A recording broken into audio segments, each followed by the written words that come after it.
During the 1760s, after the conclusion of the 7 Years' War that lasted from 1756 up to 1763, the British Empire realized they were in financial distress. Even though the British won the war, the win came with severe consequences, not just with blood, but with treasure too. Due to the financial issues the British Parliament was facing, they felt as if they had no choice but to tax the Northern American colonies, as their only goal in mind was to repay their debts. The British Parliament implemented the Stamp Act of 1765. This act taxed colonists on every piece of printed paper they used. This ranged from legal documents to playing cards. And as if the Stamp Act weren't enough, a new act was implemented in 1767, the Townshend Act, which then stepped it up a notch and taxed essentials such as paint, glass, lead, and tea. The British government felt as if there was no problem with the taxes and actually thought it was fair, due to the fact that most of the debt was earned fighting wars on the colonizers' behalf. This angered the colonists as they heavily disagreed. They thought it was unfair they were being taxed without having any representation in the parliament, and they felt it was wrong for Britain to impose taxes on them to gain revenue. During colonial America, it was a time where Europeans settled in America to further spread their influence. By 1770, the population in Britain's colonial America was more than 2 million. On December 16, 1773, the political protest known as the Boston Tea Party occurred. There were angry Americans who were frustrated with the British for their taxation on products. Americans dumped 342 chests that were imported into the harbor. Going further, the Revolutionary War was an uprising by the Americans going against the British. The revolution resulted in independence for Americans on July 4, 1776. The Sons of Liberty was a secret society that was formed to protect the rights of the citizens of the British colonies. On the night of December 16, 1773, Samuel Adams led a group of men from the Sons of Liberty dressed as American Indians to the harbor in Boston. There they snuck onto a ship that was carrying crates of tea, then men threw the crates into the harbor, destroying all 342 of them. The tea was ruined and the British East Indian Company lost a lot of money. The Boston Tea Party began steps towards the American Revolution. And now for the final part of talking about the Boston Tea Party, I had interviewed Mr. Delacoste and asked him how this event is seen in Boston and how the colonists' point of view and reaction affects the act. So, first of all, I just want to say I am from Boston. So, if this were a courtroom, I'd probably have to recuse myself from all of this because I do have loyalties to Boston. For example, I am a devout Boston sports fan, even though I've been living in Florida for the last 20 years. I live and die with the Celtics, the Red Sox, the Patriots, and so on. But I'm going to just be clinical about this and treat this as a matter of history, and that's it. All right, so let's start by talking a little bit about the background of the British of what happened here, about the Boston Tea Party.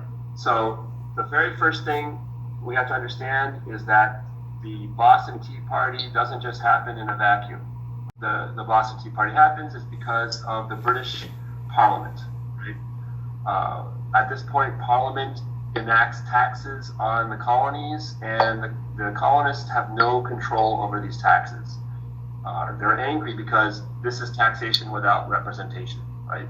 They have to pay taxes on different things, but they have no representation in the British Parliament. So when the British Parliament passes the Tea Act of 1773, this affects colonists.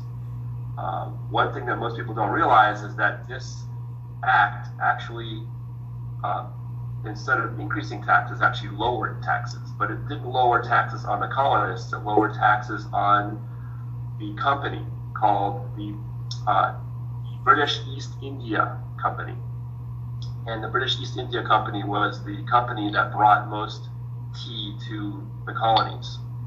And by lowering the tax on it made that company more competitive, right? They had an advantage over other companies because other companies had to now pay more taxes vis-a-vis the British company. And so this drove costs up, right? Because now the British East India Company had a monopoly on tea, essentially.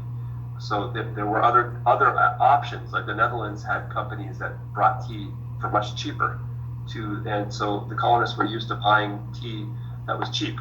And now, because this company had a monopoly on tea, they could they could drive the other companies out of business, and so people had to pay more for their tea, and that was considered a tax.